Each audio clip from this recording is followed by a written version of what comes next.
Good morning, South Florida, and welcome to this week's edition of the Frost Jazz Hour right here on WDNA's 88.9 FM, the home of Serious Jazz. I'm your host, Marcello Corelli, and this week we have quite a special show for you for many reasons. The first is that it's just great to be up here hosting and playing at the same time. I'm going to do my best to multitask here today. The second reason being that I'm here with some of my closest friends and favorite musicians, including the great Martin Bejerano, who is actually Roy Haynes' current pianist and has been for 19 years. Amazing. So it's a pleasure to be up here playing with you. And Martin has been our mentor for the Stamps Jazz Quintet for this semester. Unfortunately, we don't have the other two members with us today, but they're with us in spirit. That's David Snyder on trumpet and Jared Byford on trombone. But with us, we do have Mr. Maxwell Schwartz on bass from Berkeley, California. We have Timothy Watson on guitar from Lexington, Massachusetts. And like I mentioned before, Martin Bejerano playing piano with us. Yeah. And yours truly, Marcello Corelli.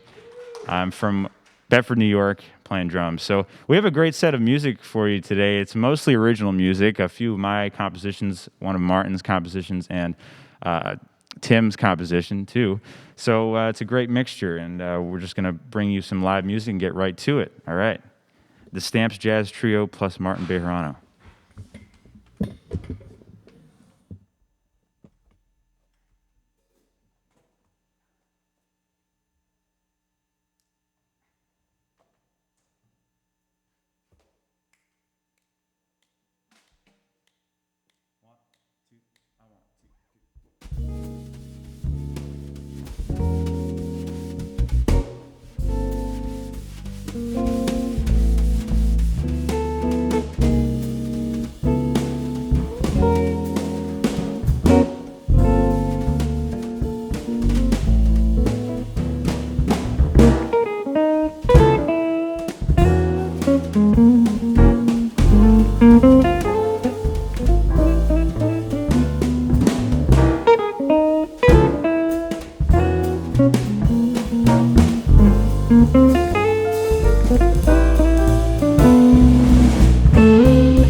That one was a tune of mine entitled Distractions.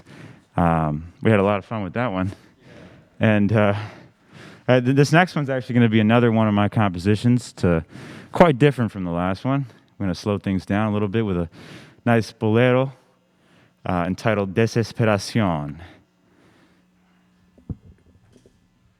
Also, you heard from Martin Bejerano on piano, Tim Watson on guitar.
Great. All right. So that was my tune entitled Desesperación, and time flies. We already have to take a short breather, but when we get back, do some interviews and talk a little bit about what the Stamps Foundation and the group is about. So stay with us. We'll be back in just a short while.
Welcome back to this edition of the Frost Jazz Hour right here on WDNA's 88.9 FM, the home of Serious Jazz. I'm your host, Marcello Corelli. If you're just tuning in, we're here with the Stamps Trio and Professor Martin Bejerano.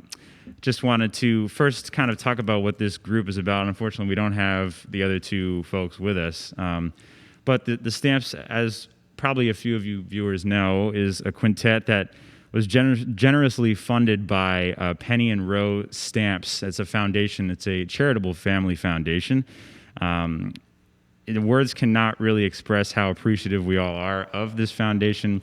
They've provided us the ability to get a great education here at the Frost School of Music and the University of Miami, of course.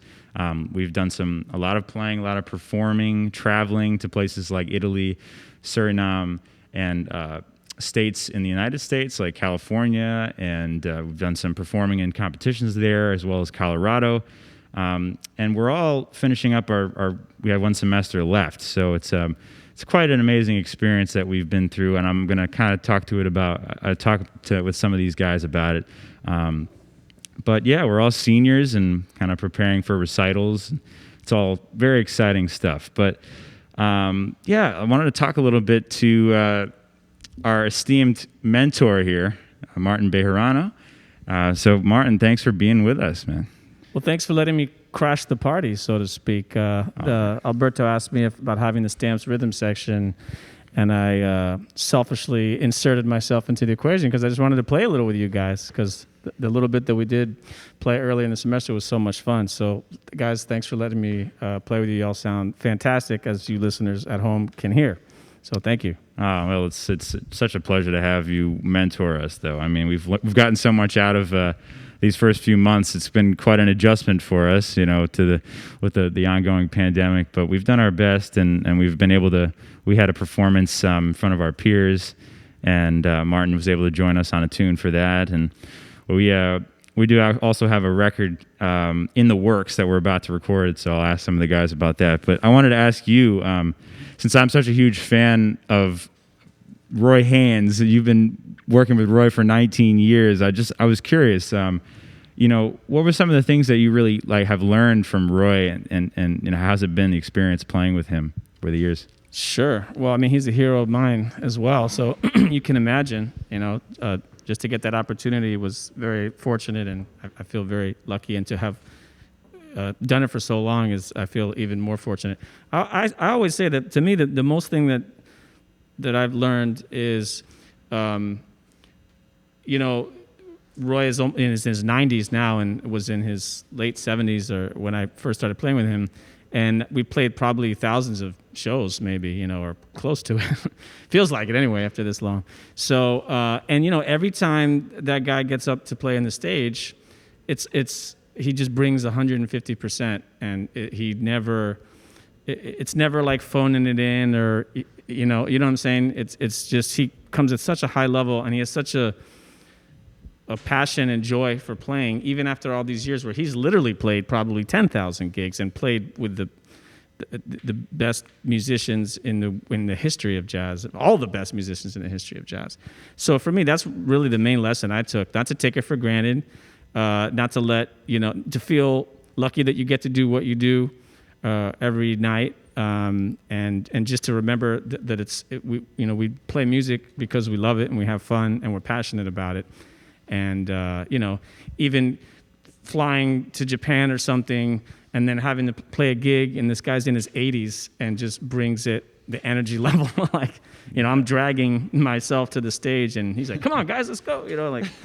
So I think that's the biggest lesson I've taken away from playing with him. But obviously not to take it for granted, but like he saw something in you that he knew he had to have you in the band, and you can just tell. With us playing with you, it's just so easy to interact with you and pick up ideas, and just like, the energy is always there, and it's such a great thing. So that's why I was going to ask you another question about is you have such a natural like sense of rhythm and the syncopations that you do. It's like almost like you're more of a drummer, you're thinking more of a drummer, and you've been playing with Roy, how have you kind of developed that sense of rhythm, that natural sense? It's been, yeah. Well, it's like a lot of piano players. We all want to be drummers inside. Many of us, I think that's kind of a thing. I never wanted to play this thing, When I was young, I wanted to play that thing over there. I wanted to play drums like a lot of kids, And my mom was smart enough to tell me, well, if you take piano lessons for a year, and you stick with it, then if you want to switch to drums, that's fine. So I ended up sticking with the piano, obviously. But I always just was really drawn to drums and rhythm in general, no matter what music I'm listening to. And when I listen to, music, I'm always gravitating to the drums, sometimes even more than the piano a little bit. So just something I really, everyone has their own kind of thing that they identify with music, the thing that they kind of connect with the most. And rhythm has always definitely been a very big thing for me. So I play with a lot of drummers. A lot of my gigs have been with drummers. So I think maybe because I'm pretty, I like to learn what their vocabulary is and get into their head so I can connect with them and like you said, interact and have that connection, which for me is really one of the most important things in playing this kind of music. And for me, one of the things I love the most really is this thing here, this connection between the two instruments. So really, I'm just a wannabe drummer. Well, that's great, and I hear you do play some good drums, like electronic. You make some of those. You make some of those tracks for your students, yes, for my improv. finger MIDI drumming is I have some pretty. It sounds amazing. Pretty admirable skills, but behind that thing, that's not quite as much. One more thing I was going to ask is do you have any recordings in the works? I know you're working on an album with your group. Anything about that?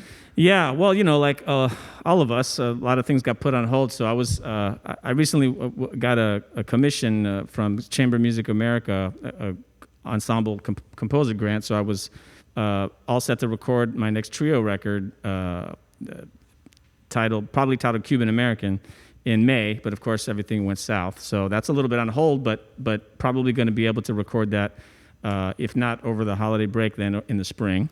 So I'm happy about that. I also recorded over the summer, I think like a lot of musicians did, or at least pianists, I recorded a lot of solo piano material over the summer. So that actually might come out before that. Nice. So I'm kind of going through that and have a little bit more to do with that. And then I have another record coming out with one of my favorite singers in the world, great Argentinian singer named Roxana Ahmed, that we just finished recording a lot of amazing music this past year, and I'm hopeful that that's going to come out not in the spring, maybe the summer. So, a lot of stuff. Yeah, a couple things in the works. Yeah, so look out for Martin's new release, either on solo piano or with his trio, or with Roxanne. Pretty amazing.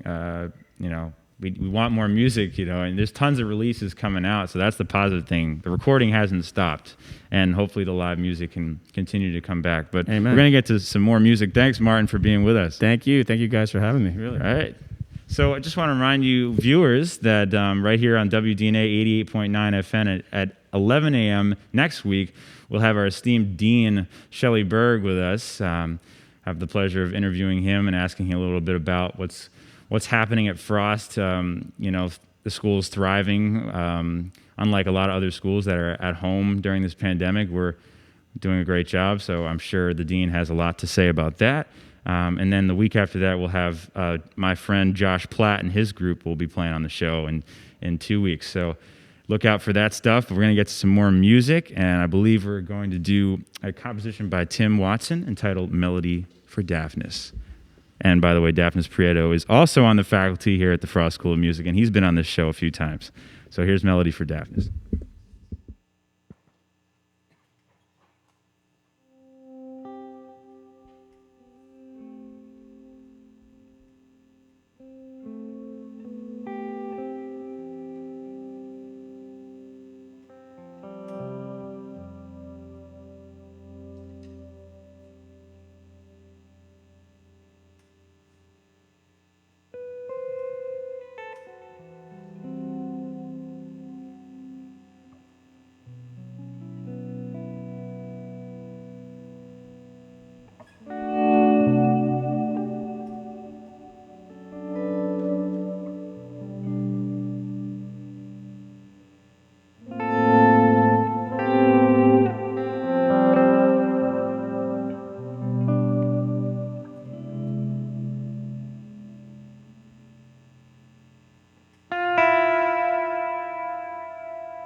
was a beautiful, beautiful tune written by Tim Watson.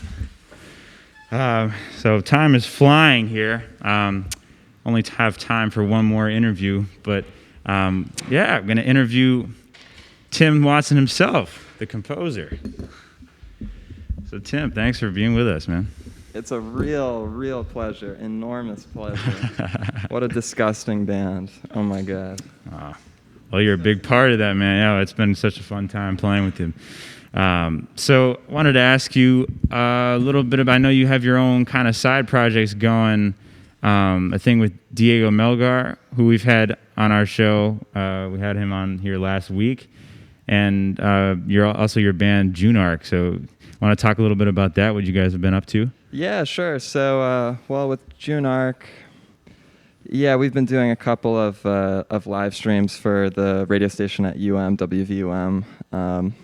Junark is sort of like it's like a future pop music unit. We call it. It's with Justin Trout, who's an alum of this program, amazing saxophone player and really producer, and Bram Masla and Max Beck. That's been a really satisfying project. Then with Diego, Diego's one of my best friends. We do like a gazillion things together. I'm not really sure which one you're talking about necessarily, but we've been making a lot of music. We just applied for this grant to do this sound sculpture, which should be fun, about like the dangers of algorithmic everything, social media, sort of a dead horse, but it's dead for a reason. Sort of dangerous stuff there, but sure. How did I get here? Anyways, Diego, we've been making some cool music on the computer. Cool. Yeah, looking forward to hearing that stuff, man. Thanks. Should surprise the world a little bit. Oh. Also, what are you planning on doing after school here? Because you're finishing up. So I'm gonna stay and TA for my teacher John Hart, which I'm real excited about. Right. Really excited about that, and doing a degree in classical composition, so I can write some nice electroacoustic music. Maybe use some of the 12 tones. I don't know. Sure. We'll see. That's exciting, man. It's going to be nice to have you here for some more years. I'm sure Frost is happy and John's happy to have you. You can do a good job in the TA spot, man. I like to think so. Yeah, man. Well, thanks for being with us for a short while. We wish we could talk a little bit more, but thanks, Tim. You're welcome. Thank you. Yeah. All right, so we have one more tune for you. We're going to play it kind of into the top of the hour here.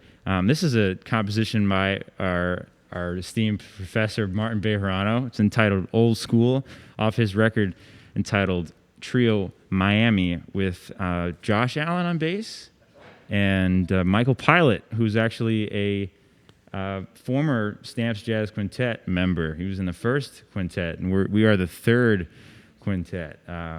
So maybe we'll be back on the radio show at some point with the whole quintet, but this might be our last performance, so stay with us for this last tune. And thanks for being with us right here on WDNA's 88.9 FM, the home of Serious Jazz.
right. Thanks so much for watching right here on WDNA's 88.9 FM, the home of Serious Jazz. Thanks for being with us again. See you next week at 11 a.m. with Dean Shelley Berg.